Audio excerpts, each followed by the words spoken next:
tanan. Kag sini nga ako na ako mag-share sa the second na saying or last saying or last statement na ginhatag ni Jesus Christ sa cross sa Calvary.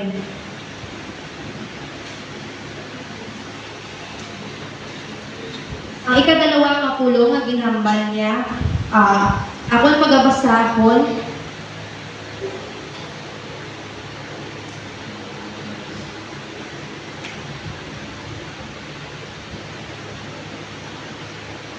Makita ini sa Luke chapter 23 verses 39 to 43. Ang iya pulong nagasiling, and one of the malefactors which were hanged railed on him, saying, If thou be Christ, save thyself and us. But the other answering rebuked him, saying, Dost not thou fear God, seeing that thou art in the same condemnation? And we indeed justly, for we receive the due reward of our deeds, but this man hath done nothing amiss. And he said unto Jesus, Lord, remember me when thou comest into thy kingdom. And Jesus said unto him, Verily I say unto thee, today shalt thou be with me in paradise. So sila nga hapon, may ara ko ihatag na dalawa ka contextual understanding sa sila nga statement. Ang una is it is a final act of grace.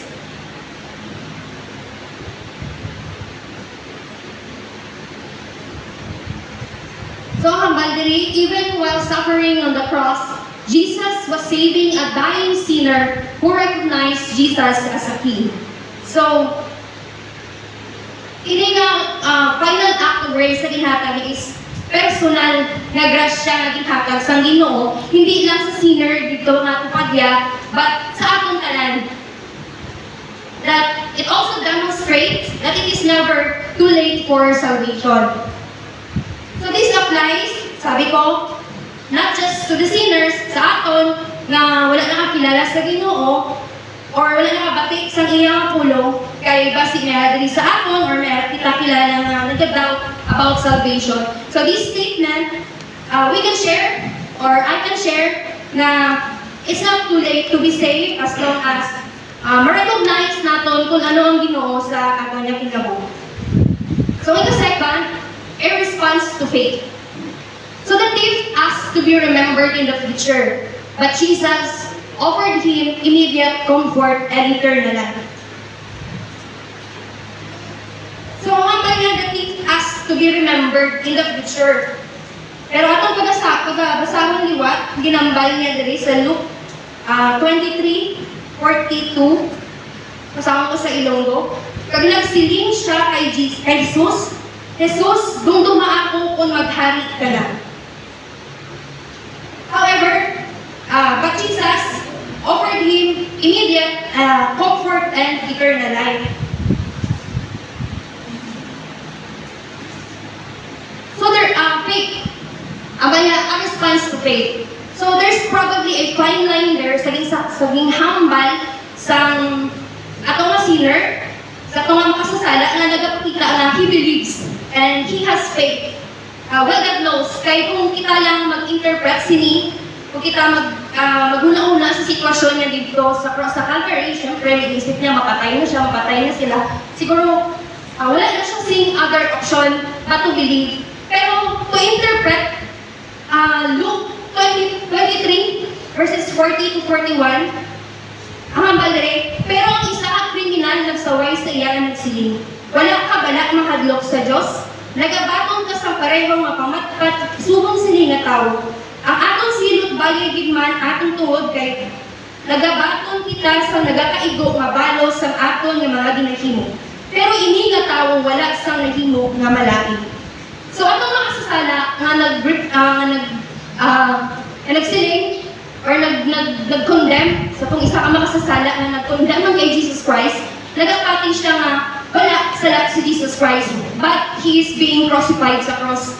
And at the same time, inaman nga makasasala, ina-acknowledge siya nga, may salat siya, nga may nahimo siya. Kag, amo to ang consequence na ara sila sa cross. So that's probably the reason makita sa Ginoo ang sincerity sa sinaa ng sinner. It also applies to us as well.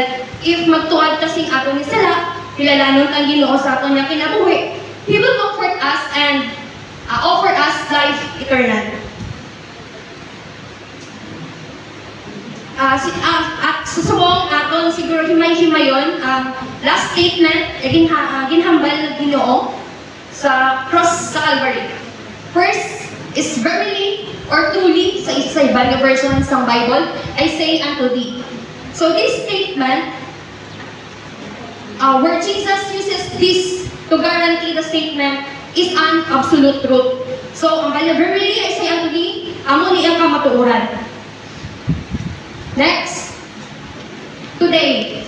Ang today. This signifies immediacy or urgency or agad-agad, dayon. Wala siya nagambal na later or tomorrow or after 3 days. Yes, you will be with me. Ang hambal niya.